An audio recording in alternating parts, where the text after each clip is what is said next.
Hello dear children, I am Vinit Kumar Singh. I am social studies teacher of Ramkrishna Vivekananda Vidya Mandir. I am explaining about weather and climate. Class 5 social study chapter 3 weather and climate. Okay, we will discuss weather, climate, factor of climate, climate zone, measuring climate are three part, thermometer, barometer, range. Okay, यानी इस chapter को हम लोग ये जो topic लिखे हैं इसी टॉपिक को पार्ट करके हम लोग डिस्कस करेंगे. ओके, अब हमें वेदर और क्लाइमेट, वेदर क्या है और क्लाइमेट क्या है, what is whether and what is climate, इसके बारे में जो है सो हम लोग इसमें डिस्कस करेंगे. Definition: it is defined as the condition at atmosphere in a particular place over a short period of time. Weather it is defined as the condition of atmosphere in a particular place over a short period time. Weather जो है सो एक short period time में ये मौसम होता है. Weather मतलब मौसम बदलते रहता है हमेशा. अभी जो है सो अपने यहाँ जो है सो गर्मी है तो पता चलेगा कि यहाँ से लगभग 50 किलोमीटर जाने के बाद वहां पर बारिश हो रहा है. तो इस तरह मौसम बदलते रहता है. कभी ठंडी है, कभी जो है सो गर्मी पड़ता है. कभी कभी हम लोग जो है सो देखते हैं बारिश अगर हम लोग यहाँ हो जाता है तो थोड़ा सा हवा चल जाती है तो उसमें ठंडा जो है सो महसूस होता है. और दिन में जो है सो धूप निकलता है तो गर्मी जो है सो हो जाता है. तो वेदर जो है सो हमेशा बेस्ड ओवर शॉर्ट पीरियड है, मतलब कम समय में हमेशा बदलते रहता है. और climate it is defined as the weather condition occurring over a long period of time in a given place. जो है सो कंडीशन क्लाइमेट जो है, क्लाइमेट में क्या होता है कि जो है सो बहुत लंबा समय तक जो है सो या तो गर्म रहेगा नहीं तो ठंडा रहेगा हमेशा. ऐसा मतलब ऐसा चीज नहीं है कि क्लाइमेट जो है तो क्लाइमेट में वेदर जो है सो चेंज जो है सो नहीं जो है सो होता है वहां पर भी होता है, कभी गर्मी कभी ठंडा. लेकिन वहां पे लॉन्ग पीरियड ऑफ टाइम, जैसे हम लोग ठंडा का हम लोग अगर कोल्ड लाते हैं तो जैसे हम लोग रूस वगैरह में जाते हैं तो वहां पे कहते हैं कि रूस में अधिकतर ठंडा पड़ता है, यानी वहां का जलवायु क्या है, कोल्ड है. और हम लोग यहाँ का जलवायु क्या है, हॉट है. कैसे? तो हम लोग जो है सो जब हम लोग जोन पढ़ेंगे यानी क्लाइमेट जोन जब पढ़ेंगे तो उसमें स्पष्ट जो है सो हो जाएगा कि हम लोग का जो एरिया का जो है सो क्षेत्र है वो किस जोन में है, जिसके अनुसार हम लोग यहाँ ज्यादा गर्मी पड़ता है. Okay, climate and weather, difference between climate and weather. Some total of weather condition and variations over a large area for a long period of time, and whether a state of atmosphere over an area at any point of time.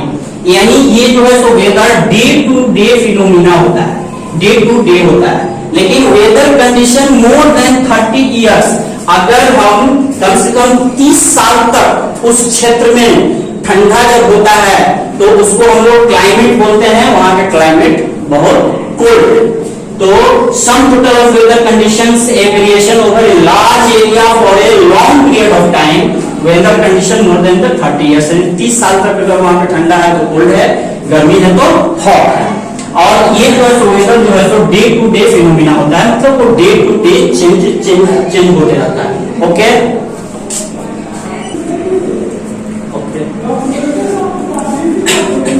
Factor of climate यानी जलवायु को प्रभावित करने वाले कौन कौन factor हैं इसके बारे में हम लोग डिटेल में जानेंगे. Distance from the equator, distance from the sea, humidity, height above sea level, direction of winds. Okay, distance from the equator. हम लोग distance from the equator पर डिस्कस करेंगे. The earth gets heated by sun is the rays of the sun fall vertically on the equator. This direct heat makes the area near the equator the hottest region in the world. The sun's rays do not get to the Arctic and Antarctic region easily. Hence, these areas remain cold throughout the year. ये जो है so distance from the equator, जो सन सूरज के जो सामने यहाँ जो equator पड़ता है यहाँ पे बहुत ज्यादा गर्म, क्योंकि सूरज का जो और सूरज से जो प्रकाश आता है डायरेक्ट पहुंचता है, जिसके चलते इसको ज्यादा गर्म करता है। और ये आर्कटिक और अंटार्कटिक जो सर्कल है इसके अंदर जो सूरज का प्रकाश बहुत तिरछा पहुंचता है, समय थोड़ा सा ज्यादा लगता है, जिसके चलते वहां पे कोल्ड रहता है, ठंडा रहता है। और सामने इसमें समय नहीं लगता है, इसका सीधा प्रभाव पड़ता है, जिसके चलते इक्वेटर यानी भूमध्य रेखा जो है सो इक्वेटर हमेशा गर्म रहता है। इसके अंदर जो भी क्षेत्र पड़ते हैं, जो भी देश पड़ते हैं, ये सभी यहाँ पर गर्म रहते हैं। दूसरा, डिस्टेंस फ्रॉम द सी, हम लोग समुद्र से दूरी, समुद्र से जो क्षेत्र दूर रहता है उस पर जलवायु का प्रभाव कैसे पड़ता है, इसके बारे में हम लोग डिस्कस करेंगे। Okay, the places located near the sea are covered in summers and warmer in winters. They have moderate climate, they have moderate climate. On the other hand, places away from the sea generally have hot weather in summer. Distance from the sea, summer and cold weather is winters. They have extreme climate. Okay, let us compare the climate of Mumbai and Bhopal. Mumbai and Bhopal, हम लोग जो समुद्र से दूरी, जैसे मुंबई का दूरी यानी समुद्र के बगल में मुंबई है और भोपाल समुद्र से दूर है। जैसे कोलकाता और पटना, कलकत्ता समुद्र से नजदीक है और पटना जो है सो समुद्र से जो है सो दूर है। तो compare the climate of Mumbai and Bhopal, you will observe that Bhopal is hotter in summer, जो है सो भोपाल जो है सो गर्मी में ज्यादा गर्म होता है, and cooler in winter as compare to the climate of Mumbai, which is neither very hot in summer nor very cold in winter. This happens because Mumbai is near the sea and Bhopal is far away from the sea. इसलिए जो है सो भोपाल समुद्र से ज्यादा दूर है, तो वहां पे ज्यादा गर्मी पड़ता है, और समुद्र से जो है सो मुंबई नजदीक है, वहां पर न जो है सो ज्यादा गर्मी पड़ता है न ज्यादा ठंडी पड़ता है। ओके, अब जो है सो ह्यूमिडिटी यानी आर्द्रता के बारे में हम लोग पढ़ेंगे।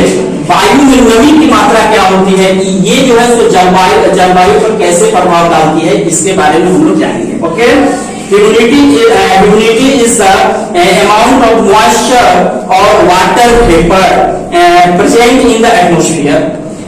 It affect the temperature and climate of a place.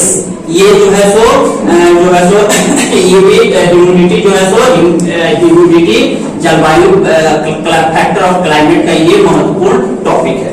Okay, direction of wind यानी पवनों की दिशा, पवन की जो दिशा होती है, no okay sorry, height above sea level, जो समुद्र से जो प्लेस दूर है, दूर नहीं मतलब ऊंचाई के अनुसार कैसे जलवायु पर प्रभाव डालती है, इसके बारे में हम लोग जो है सो जानेंगे।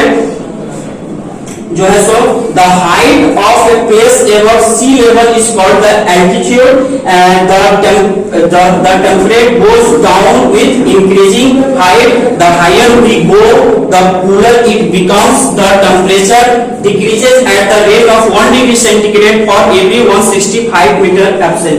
मतलब कहने का मतलब कि जब जैसे जैसे हम लोग समुद्र से ऊंचाई के अनुसार हम लोग जो है सो बढ़ते जाते हैं, तो जैसे जैसे हम ऊपर जाएंगे वहां पे वायु की मात्रा यानी जो है सो वायु दाब नहीं मिलता है, धीरे धीरे वो कम जो है सो होते जाता है। यानी 165 मीटर जैसे हम चढ़ेंगे 165 मीटर पर, तो हमारा 1 degree temperature 1 degree centigrade temperature जो है सो वो कम जो है सो हो जाएगा। ओके, तो इसके अनुसार जैसे जैसे हम ऊपर जाएंगे वैसे वैसे कूल यानी ठंडा हमको महसूस होगा और उसके जो है सो नजदीक रहेंगे तो हमें गर्मी जो है सो महसूस होगा। तो इस तरह हाइट एबव सी लेवल ये भी जो है सो वो क्लाइमेट पर प्रभाव डालती है। Okay, five topic, direction of wind, पवन की दिशा क्या है, इसके बारे में जो है सो ये कैसे प्रभाव डालती है इसके बारे में हम लोग जानेंगे।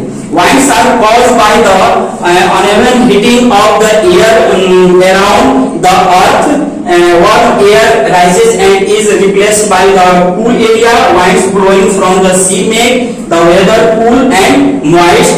Winds blowing from hot area raise the temperature, while those blowing from areas decreases the temperature. And sometimes wind bring moisture laden clouds with them which result in rainfall. Okay, next topic, climate zone. Discuss will be climate zone. There are three part of climate zone: torrid and tropical zone, the temperate zone, the frigid zone and polar zone। यानी हम लोग torrid zone को tropical zone भी बोलते हैं और fridge zone को polar zone भी बोलते हैं। यानी हमारा ये जो क्षेत्र होता है, ये क्षेत्र जो होता है, ये फ्रिज जोन, ये जो है सो इसको हम लोग पोलर जोन भी बोलते हैं। यानी ये नॉर्थ पोल और साउथ पोल के एकदम नजदीक होता है और इसीलिए उसको पोलर जोन भी बोलेंगे। और उसके अलावा टॉरिड एंड ट्रॉपिकल जोन, ये जो क्षेत्र होता है इक्वेटर के जो आसपास जो क्षेत्र होता है दोनों तरफ, यानी 23.5 डिग्री साउथ और 23.5 degree north, 23.5 degree south, 23.5 degree north का जो क्षेत्र होता है इसको हम लोग टॉरिड जोन बोलते हैं, यानी इसको हम लोग ट्रॉपिकल जोन बोलते हैं। तो हम लोग डिस्कस करेंगे the torrid and tropical zone. Okay, it is a region between the Tropic of Cancer and the Tropic of Capricorn। ये जो है सो रीजन टॉरिड जोन जो है सो ये क्षेत्र जो है ये 27 डिग्री नॉर्थ और 27 डिग्री जो साउथ में, ये ट्रॉपिक ऑफ कैंसर एंड जो है सो ट्रॉपिक ऑफ कैप्रिकॉर्न, ये जो क्षेत्र होता है यानी कर्क रेखा और मकर रेखा के जो बीच का क्षेत्र है उसी को हम लोग टॉरिड जोन बोलते हैं। It is a region between the tropic of Cancer and the tropic of Capricorn. This region receives the direct vertical rays, यहाँ पर जो सूर्य का किरण पड़ता है, सूर्य का रे पड़ता है, डायरेक्ट रेज वहां पर पहुंचता है, जिसके चलते ये क्षेत्र हमेशा गर्म रहता है, हमेशा हॉटनेस रहता है। The sun for almost the whole year, हमेशा साल के 365 दिन भी वहां पे सूर्य का जो है सो रे एकदम डायरेक्टली पड़ता है। Okay, therefore this zone gets maximum heat, वहां जो है सो टेम्परेचर ज्यादा होता है from the sun. This zone is known as the torrid and tropical zone, इसको हम लोग टॉरिड जोन और ट्रॉपिकल जोन बोलते हैं। India is situated in the tropical zone, जो हम लोग का देश है इंडिया, वो भारत, वो टॉरिड एंड ट्रॉपिकल जोन इसी के अंदर पड़ता है। तो इसलिए हम लोग यहाँ पे बोलते हैं ना क्लाइमेट, यहाँ का इंडिया का क्लाइमेट जो है सो हॉट रहता है, हमेशा गर्म रहता है। Okay, temperate zone, second topic temperate zone.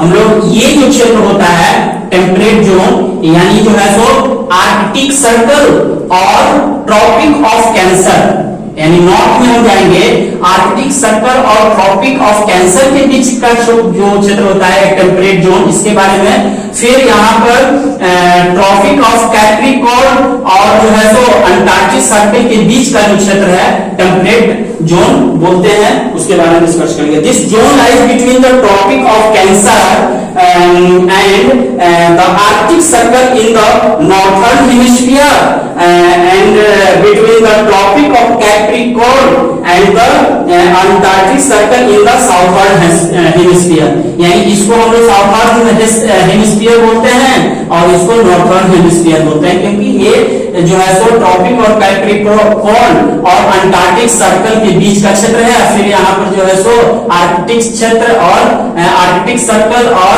Tropic cancer के बीच का क्षेत्र है। इसी को हम लोग टेम्परेट जोन बोलेंगे। ओके,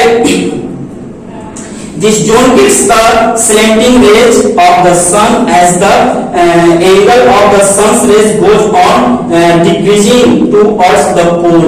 यानी जब सन का जो सूर्य का किरण है यहाँ पर तिरछा पड़ता है, यानी जो उसका ताप होता है, यानी उसका टेम्परेचर धीरे धीरे लो होते जाता है, यानी डिक्रीजिंग एरिया में बढ़ते जाता है। Okay, towards the pole thus this zone experience moderate temperature. हमेशा यहाँ पर इस क्षेत्र में जो भी देश आते हैं वहां का जलवायु बहुत ही अच्छा होता है और रहने लायक होता है।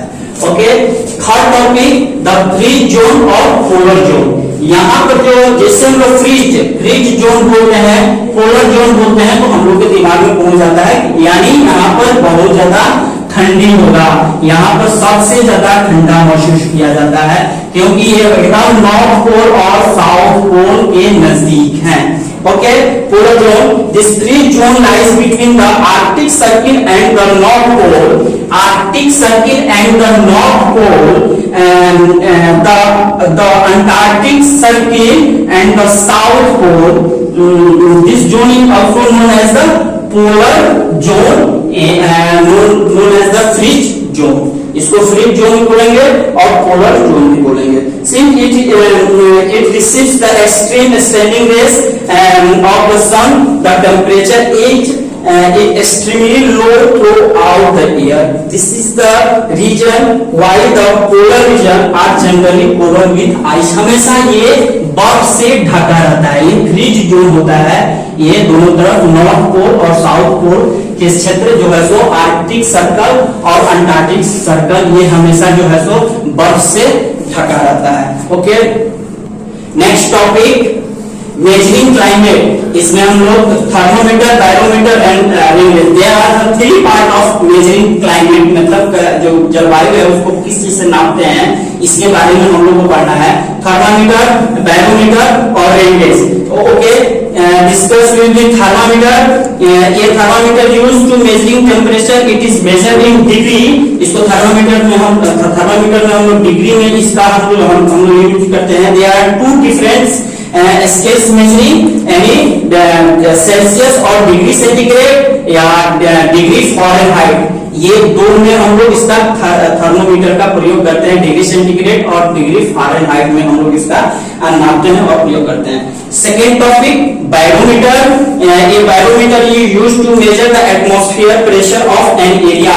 ये जो बैरोमीटर वायु का जो क्षेत्र होता है उसको, वायु दाब को जो हम लोग नापते हैं उसको बैरोमीटर के नाम से जानते हैं। बैरोमीटर से हम लोग नापते हैं और जो है सो ये जो है सो बैरोमीटर वायु दाब की वायु को नापा जाता है। उसके अलावा रेन गेज, वर्षा की माप कैसे नापा जाता है?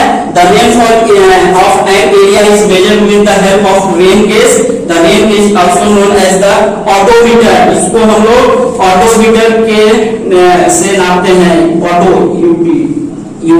ऑटोमीटर यानी इसको हम लोग प्लूवियोमीटर भी बोलते हैं। ओके, अब नेक्स्ट चैप्टर जो है तो हम लोग अगला the tropical hot wet rain forest doctor Congo के बारे में पढ़ेंगे।